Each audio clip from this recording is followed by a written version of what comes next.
Hey guys, how is it going today? This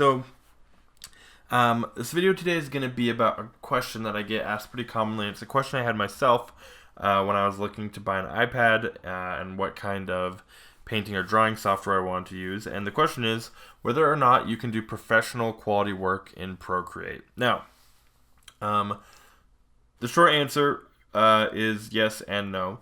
It depends on what you're trying to do.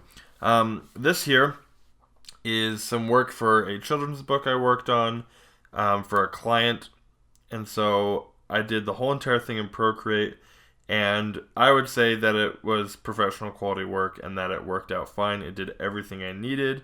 The project didn't require a lot of really heavy, powerful stuff. And what I'm comparing this to is Photoshop, which is kind of like the industry standard for digital painting work. So there's a lot of things it can do, but there are some things it can't do. So what it can do is it does have layers, which is really great. Just like Photoshop, you can do all the same things you could do layer-wise with Photoshop. You also have your different layer modes, so you can set things to normal, multiply, whatever suits your fancy. So they have all of those. That's really great. You can also edit layers independently using the adjustment menu. So for example, if you want to change the hue and saturation of just the dogs, I could do that, okay, or the brightness, darkness, okay. Same goes for the opacity. We have a Gaussian blur, motion blur, all different blurs, sharpen noise option, color balance, curves, okay, just like in Photoshop. So that's really useful.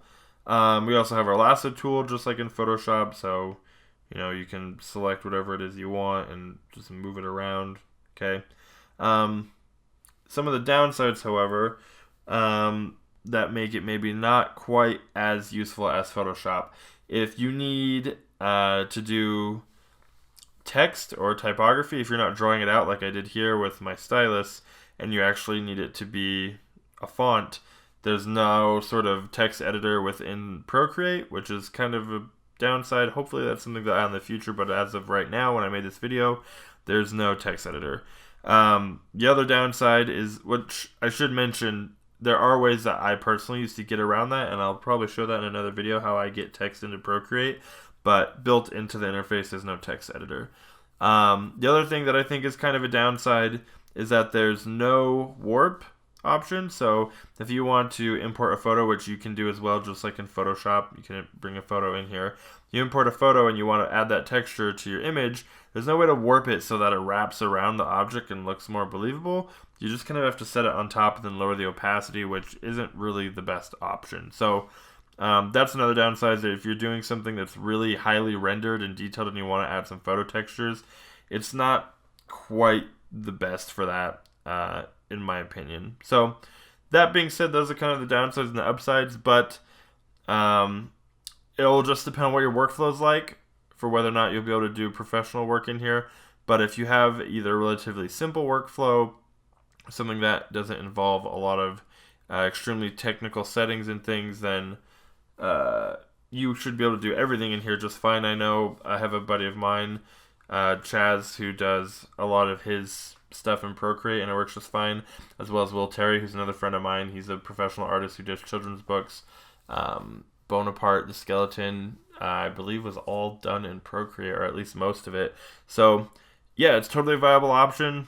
It just depends on what your workflow is. So anyways, that being said, I hope you enjoyed that. Hope you were able to get something out of it. If you want more, definitely check out my Udemy courses. They cover all sorts of topics from light and color, creature design, digital painting. Normally they cost anywhere from $100 to $200, and they're pretty long, about 6 to 12 hours long of content that go really in depth with assignments and stuff like that. But for all of my YouTube subscribers, it's just $12 all the time. Any course, doesn't matter which one it is. You can get as many of them as you want. It's always $12 for subscribers. So the link to that is in the description. Check that out. That goes a long way to help supporting me, and I really appreciate that. I like to give something back to you guys. Yeah, it comes with assignments. You get access to a private Facebook group where you can share your work and stuff like that. Plus, there's a 100% money back guarantee. So what do you have to lose?